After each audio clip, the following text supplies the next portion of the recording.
लोकसभा में विरोधी दल के उपाध्यक्ष तथा असम प्रदेश कांग्रेस के अध्यक्ष सांसद गौरव गगोई ने आज एक दिवसीय कार्यसूची के साथ तिनसुकिया का दौरा किया।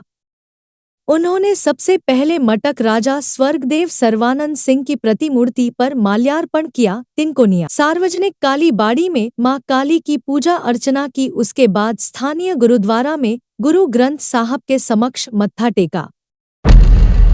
उन्होंने तिनसुकिया गुलाब चंद रविचंद नाट्य मंदिर में कांग्रेस की एक कर्मी सभा में भी भाग लिया।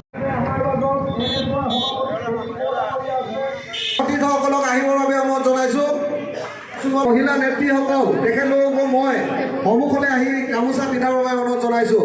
জিলাখনৰ তিনিচুকীয়া জিলাৰ আমাৰ মহিলা নেত্ৰীসকলকো মই সম্বৰ্ধনা জনাৰ বাবে অনুৰোধ জনাইছোঁ। প্ৰদেশ মহিলা কংগ্ৰেছৰ আমাৰ ডক্টৰ হেমন্ত কুমাৰ দাস, প্ৰদেশ কংগ্ৰেছৰ কিশোৰ মৰ্চাৰ আমাৰ উপাধ্যক্ষ, তেখেতকো মই এখন ফুলাম গামোচা। इस मौके पर उन्होंने कहा कि पिछले 10 वर्षों में तिनसुकिया का कुछ भी विकास नहीं हो पाया है और तिनसुकिया नगर जी दरे जोआ 10टा बछरत उन्नयन हब लागिছিল, प्रगति हब लागिছিল, हुआ नाई। এনেকুৱা যেন লাগিছে যে অনন্য চহৰত নগৰত কিছু ৰাস্তা কিছু কাম হৈছে, কিন্তু যোৱা 10 বছৰত তিনসুকিয়া নগৰৰ ভিতৰত প্ৰায় উন্নয়নমূলক কাম স্থগিত যেন হৈ গৈছে তেনেকুৱা অনুভৱ হৈছে। এটো মাত্ৰ মোৰ কথা নহয়, ৰাইজ এইখিনি কথা বাৰম্বাৰ আমাক জনাইছে। আৰু কিছু অঞ্চল আছে যি অঞ্চলৰ ভিতৰত প্ৰায় উন্নয়নৰ একো পোহৰ তাত পৰা নাই। इस मौके पर उन्होंने कहा कि एकांश राजनीतिक दलों और संगठनों द्वारा हाल ही में चलाए गए मियां विरोधी अभियान के संबंध में अगर प्रशासन कुछ नहीं कर पा रहा है तो मुख्यमंत्री अपनी जिम्मेदारियों का निर्वहन नहीं कर पाने हेतु वे अपने पद से इस्तीफा दे दें। बीजेपी आही कले जे 16 मे पिছত সকলোৱে তালি টোপলা বান্ধি গুচি যাব। এটা আমি জানিবলৈ বিচাৰিছো যে কিমানক তেওঁলোকে বিদায় দিব পাৰিলে। বাংলাদেশী নামৰ ৰাজনীতি হৈ আছে, বাংলাদেশী কিমান ধৰিলে আজি তাৰিখত আমি তো প্ৰমাণ পোৱা নাই।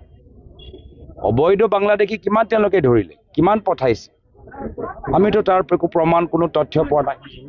আৰু এটো কংগ্ৰেছ দলত স্থিতি স্পষ্ট যে বাংলাদেশী নামত আমি অসমীয়া মানুহৰ ওপৰত, ভাৰতীয় নাগৰিকৰ ওপৰত আমি অন্যায় অত্যাচাৰ হ'বলৈ নিদিওঁ। এয়া হিন্দুৱে হওক, মুছলিমে হওক, বঙালী হিন্দু হওক, বঙালী মুছলিমে হওক, আমি অসমৰ বৰ অসমৰ যে আমাৰ এটা কল্পনা, যি বৰ অসমত সকলোৱে ইয়াত এটা অংশীদাৰ হিচাপে আছে, আমি এই বৰ অসমটো আমি ৰাখিবলৈ বিচাৰোঁ। আৰু সেয়া বেছিভাগ অসমীয়া মানুহৰ আবেগ। অসমীয়া মানুহে গম পাই গৈছে নিৰ্বাচন কাষ চাপিছে, মুখ্যমন্ত্ৰী বিফল হৈছে।